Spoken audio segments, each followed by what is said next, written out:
एक आठवण सोनेरी क्षणाची साठवण.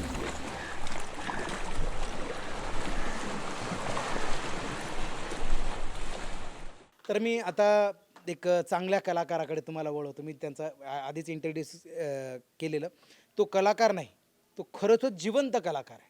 म्हणजे रिअलिस्टिक ॲक्टिंग ज्याला म्हणतात ना, की अश्रू काढणे, त्याला ग्लिसरीन लावून. काय होतं ना मित्रांनो, जसं आता माकोडे सरांनी सांगितलं, की टेक रिटेक हा प्रकार नाटकामध्ये नसतो. कारण की काय आहे ना, फिल्म एवढा ड्रामा आहे ना, नकली काम आहे सगळं. जे थिएटरचे किंवा नाटकातले कलाकार आहेत ना, ते फिल्म असेच गाजवून टाकतात. कारण की त्यातले सांगतो नाना पाटेकर, मोहन जोशी, डॉक्टर श्रीराम लागो आणि निळू फुले, हे सगळे ना थिएटरचे कलाकार आहेत. काय असतं ना, की स्टेजमध्ये ना नखशिखांत कलाकार, नखापासून तर केसापर्यंत ऑडियन्स समोर असतो. काही जरी हालचाल केली, अनवॉन्टेड मोमेंट केला, तर लोकांना कळतं काहीतरी मूर्खपणा करू लागेल.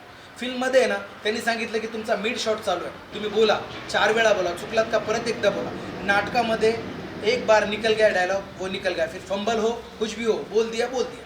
अब उसको कैसे पैचअप करने का एक कलाकारी कर सकता. ऐसा एक जिंदा दिल कलाकार मेरे साथ फिर से दिलावर टेलर, जिवंत कलाकार. नको त्याला रडण्यासाठी ग्लिसरीन राहावा लागत नाही. ॲक्टिंगमध्ये जीव घालण्यासाठी आपला आत्मा त्या कलाकारामध्ये झोकणारा असा कलाकार दिलावर टेलर माझ्यासोबत आहात. दिलावर भाई नमस्कार. नमस्कार। क्या बताएंगे यार, एक्टिंग लाइन में कैसे आपने किया? मैं यहाँ पे 1980 में आया। अच्छा, मतलब आप येलदरी की नहीं है प्रॉब्लम? नहीं, मैं पहले धानोरा बंजारा का रहवासी हूँ। कौन सा? धानोरा बंजारा, ओके दादा जिंदू मेरा। ओके. जब मैं यहाँ किस लिए आए थे? मैं यहाँ पे पढ़ाई के लिए आया था। अच्छा, मेरा कॉलेज का कितनी उम्र होगी उस समय? मेरी उस टाइम में उम्र थी 16-18। अच्छा, मतलब बैक से लग गया नहीं है. जब मैं यहाँ पे आया आने के बाद ये टेलर काम सीख रहा था मैं।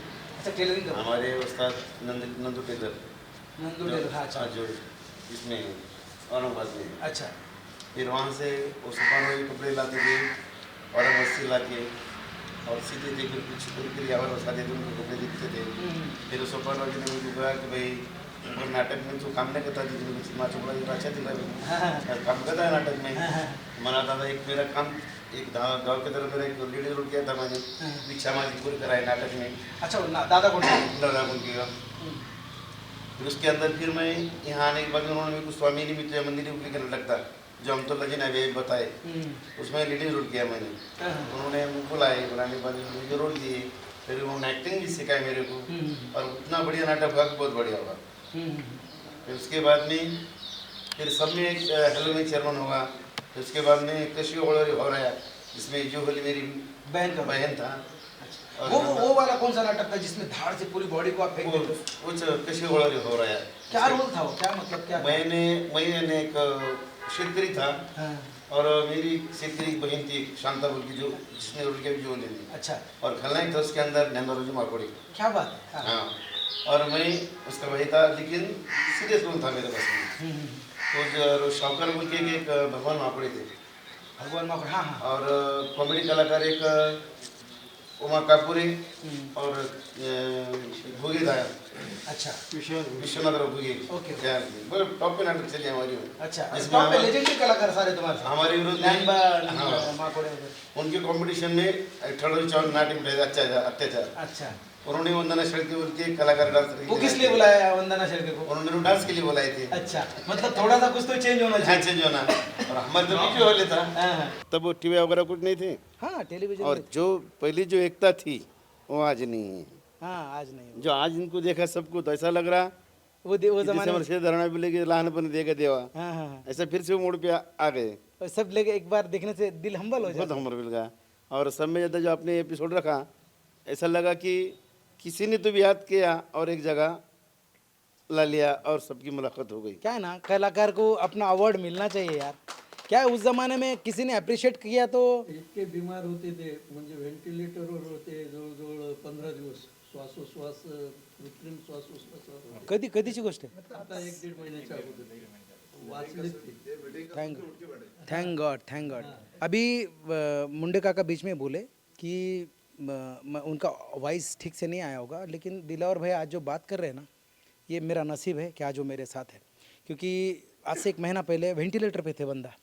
देखो, कलाकार अगर आप तक पहुंचाना है ना, तो जिंदा दिल आदमी हमेशा जिंदा दिल रहे। वो तो कला मैंने बताया ना कि कलाकार मरते ही नहीं कभी, वो हमारे दिलों में ज़िंदगी में हमेशा के लिए रहेंगे।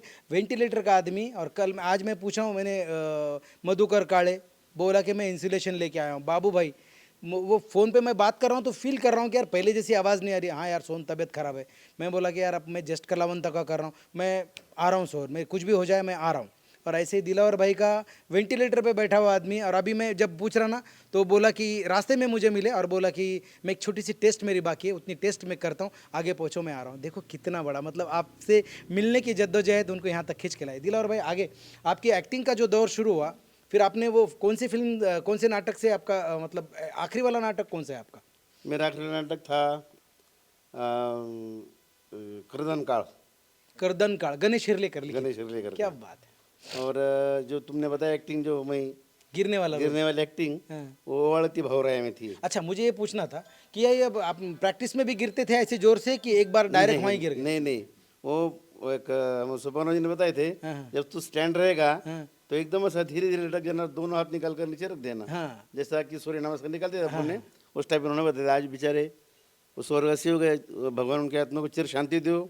बहुत अच्छा एक्टर थे, बहुत अच्छी हाँ, तो कला फिर वो बताते थे। तुमने प्रैक्टिस में वैसा करते थे। हाँ। लेकिन जब मैंने देखा ना भाई, वो गजब था यार, पूरी की पूरी बॉडी फेंक दी थी आपने हाँ, स्टेज वो के नीचे और हाथ टिका देता था, मैं उन्होंने सिखाए थे ये मेरे को। ऊपर, लेकिन आपको कुछ होता नहीं था उस नहीं, समय? कुछ भी नहीं। अच्छा वो वजह क्या थी, आप मर जाते हो वहाँ पे कि क्या मतलब वो और डायलॉग? डायलॉग थी कि जब मेरी बहन हाँ। शांत स्वामी कृषि वड़ारी भावराया में हाँ हाँ हाँ। ये शांता रोल जो विजय ने किया था, हम्म। ये लास्ट में उसका जो विलन था, जो अब ये बताया नंबर वहाँ हाँ, और वो विलन ने उसको खत्म उसका एक मर्डर कर देता। शादी मर्डर कर डालता। हाँ हाँ। मर्डर के बाद इसको मालूम नहीं रहता, ये एक शाहूकार का सालगढ़ी नौकर रहता, मैं जैसा शिवा बोल के। हाँ हाँ हाँ। तो उस टाइम में उसके ख्वाब में आती हो, और वो बताती आप? हां, का रे दादा, फार गाढ उभी गेलास रे, तुला आठवत नाही तुझी आई शांताबाईन कुठं आहे? वो शाहूकार को सुबह उठ के ख्वाब देता, जैसा वो शाहूकार था भगवान माकोडे, म्हणजे शाहूकार, माझी बहीण शांताराजी माझ्या स्वप्नात आली हो. अरे अरे, येत असते रे, स्वप्न पडत असतात. नाही नाही शाहूकार, ती मला म्हणाली, का फार गाढ झोपेत झोपलाच रे, तुला कशी आठवण राहिली चंडाळा मला. अरे, आणि शाहूकार बघता बघता निघून गेली ती शांता. शांता शांता काय केली क्या बात है भाई, 45 साल के बाद आज भी रो लिया यार, आंख से आंसू है।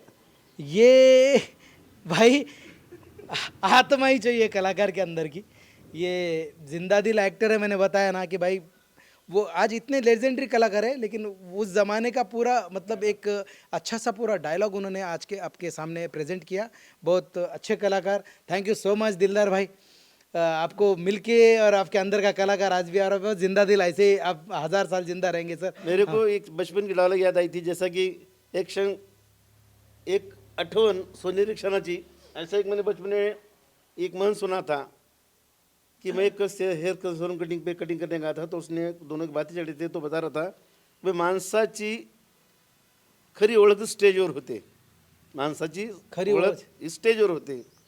और जब मैं नाटक किया, नाटक करने के बाद में जब मैं गांव जाता था, प्रोग्राम खत्म हो जाते थे, तो छोटे छोटे बताते थे, जैसा अशोक भाले नाम ने लख्या, तो क्या रोल कहते, अरे तो लख्या आला, तो क्या आला, अच्छा, वो नाम से पहचानते थे। वो स्टेजवर गेल्याशिवाय माणसाची ओळख होत नाही, मैं समजा वो ओळख नाही. अच्छा, मतलब जैसी एक आठवण सोनेरी क्षणाची। दिलावर सर ने बहुत एक्टिंग के अंदर जान, थोड़ा सा मेरे आंखों में भी आंसू आ गए, क्योंकि क्या होता है ना, कभी कभी आंसू निकालना ज़रूरी नहीं होता, अगर भावनाओं से कुछ डायलॉग निकल जाते हैं ना दिल से, और वो अगर दिल तक पहुँचे ना, तो अपने आप आंसू निकलना जाहिर है। आज मेरे साथ माझ्यासोबत राजू अप्पा आहेत। त्यांच्या मोठ्या बंधूंचा मी एक एपिसोड केला, मला वाटतं 6व्या का 7व्या नंबरवर आहे, वैजनाथ अप्पांचा। त्यांचे 3ऱ्या का 4थ्या नंबरचे बंधू, आपण 3ऱ्या नंबरचे बंधू राजू भाऊ यांनी पण नाटकी ॲक्टिंगमध्ये खूप काळ गाजवला।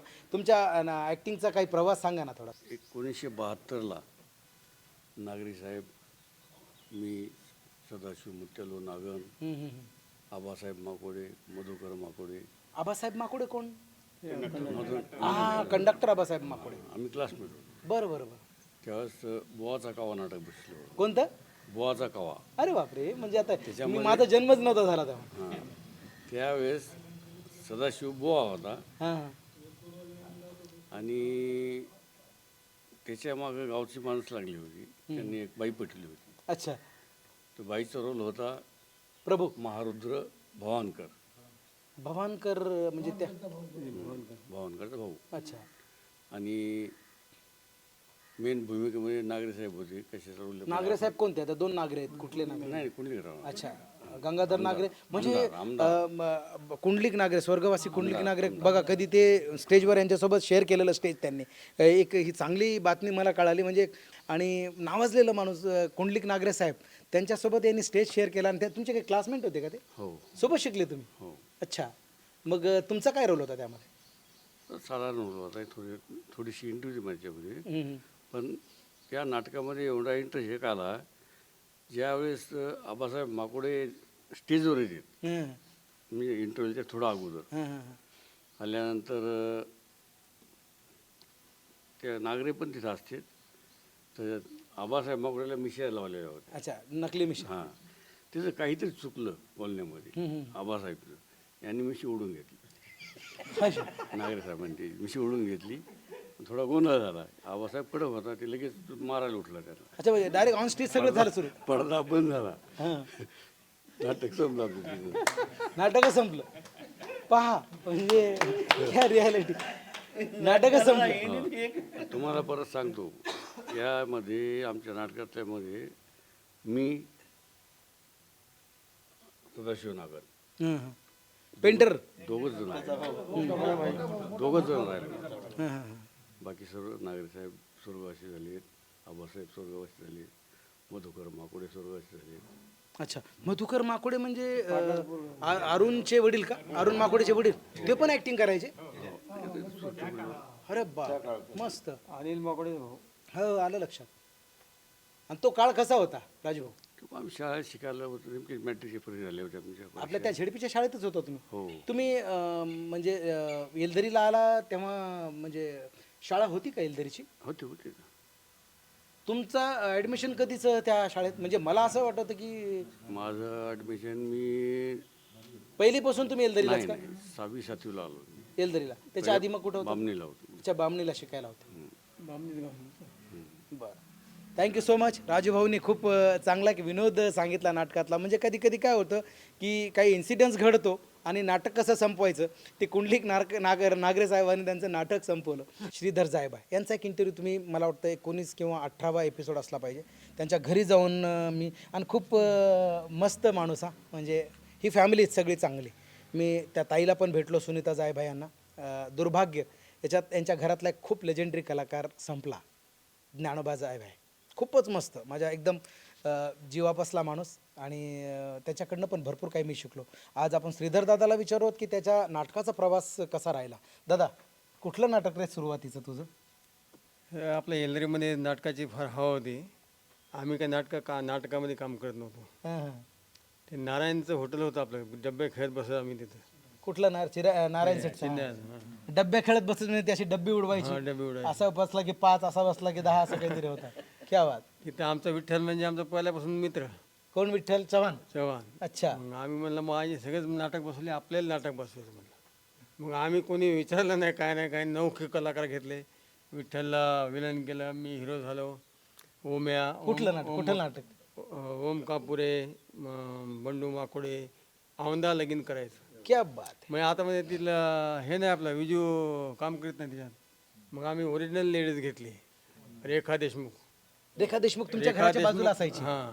तुमच्या घराच्या बाजूलाच होते? पहिल्या नाटकामध्ये आमच्या झाली स्त्री पात्र. ते ओरिजिनल स्त्री पात्र. हां, रेखा देशमुखला आम्ही घेतलं, तिला समजावून सांगितलं.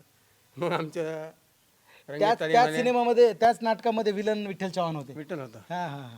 आणि नंतर मग ते सक्सेस झालं नाटक आमचं. नाटक सक्सेस झाल्यानंतर मग आम्ही दुसऱ्या वर्षी अजून बघितलं 20वर स्मर्धाचं. हीच टीम आमची. तीच टीम. तीच टीम. आणि तेव्हा मग आम्ही डान्सर आणायची म्हणजे रेखा तेव्हा मोठे ट्रेनिंगला गेली काहीतरी.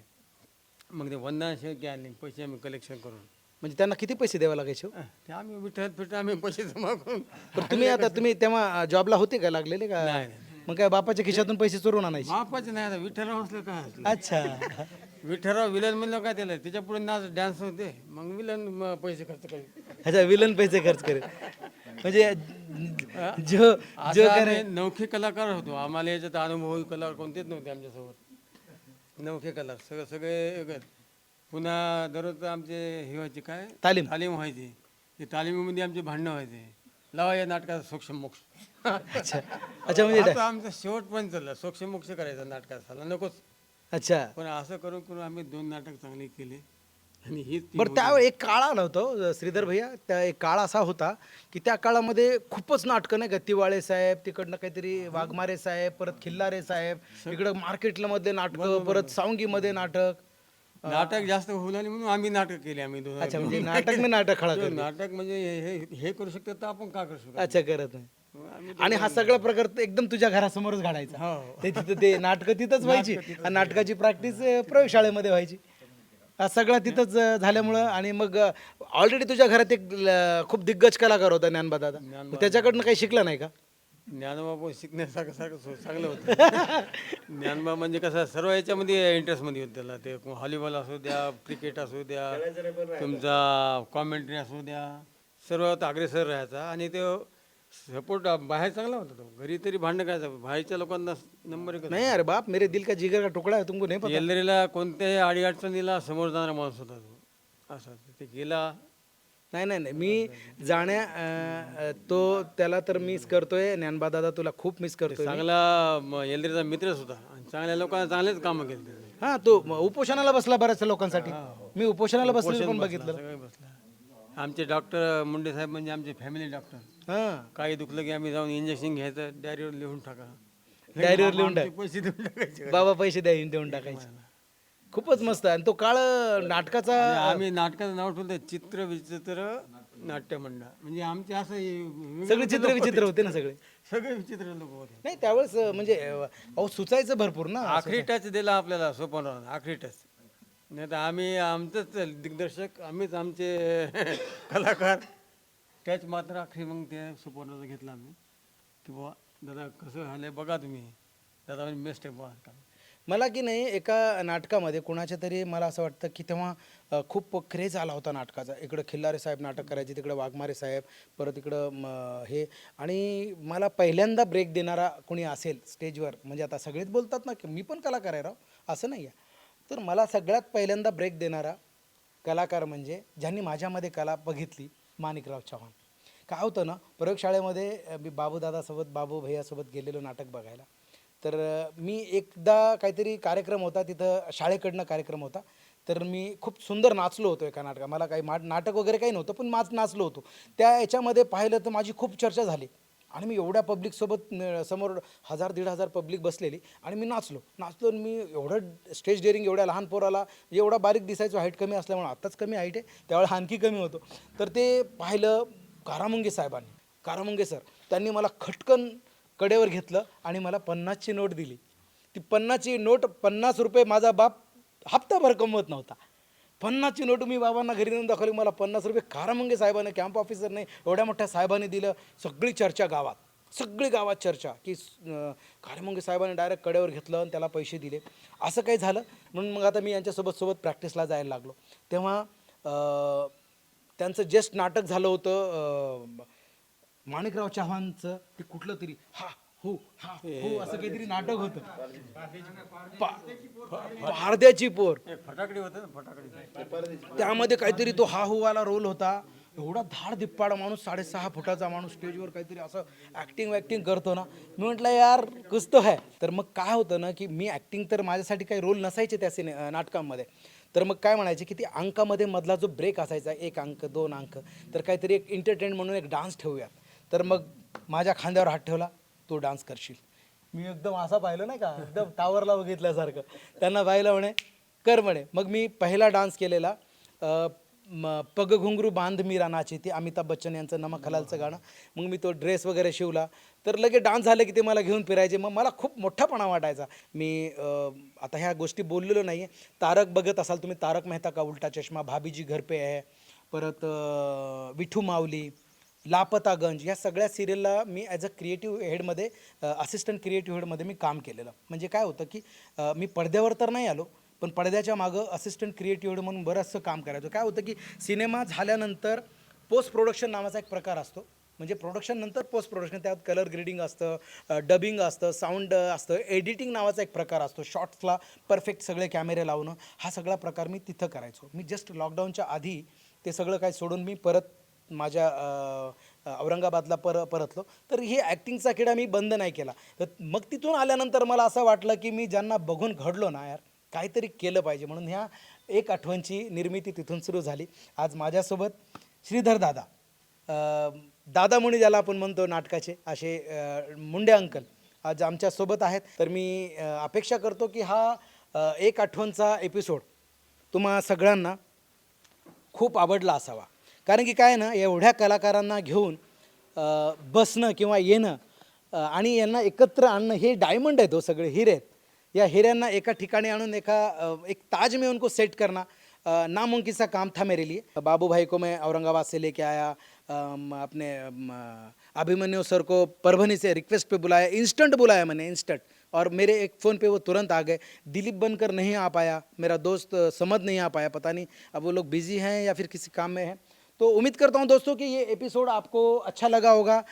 फिर से एक बार रिक्वेस्ट करता हूँ, अगर आपने अभी तक मेरे इस चैनल को सब्सक्राइब नहीं किया है दोस्तों, तो फिर से एक बार करता हूँ, प्लीज़ सब्सक्राइब करें, लाइक करें, शेयर करें, अपने दोस्तों को शेयर करें, दोस्तों को भी दिखाई कि देखो हमारे गांव का कोई बंदा ऐसे लोगों को जमा कर रहा है और इकट्ठा करके एक हार में पुरो रहा है.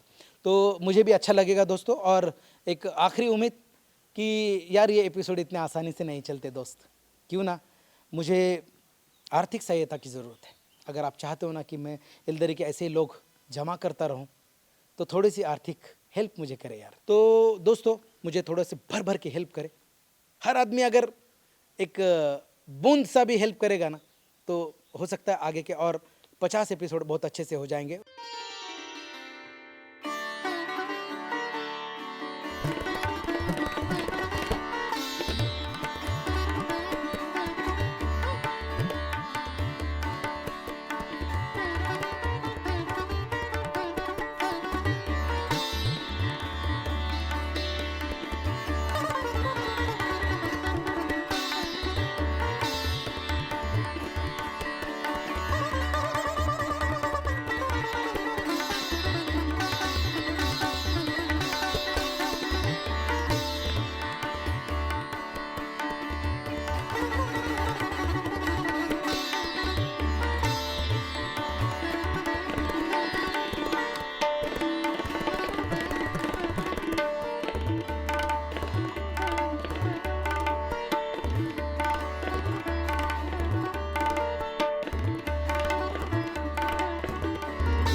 उम्मीद करता हूँ ये एपिसोड आपको अच्छा लगा होगा. देखते रहिए दोस्तों, एक आठवण परत भेटूयात एलदरीच्या नवीन सेलिब्रिटीसोबत. तोपर्यंत good bye, take care, thank you so much.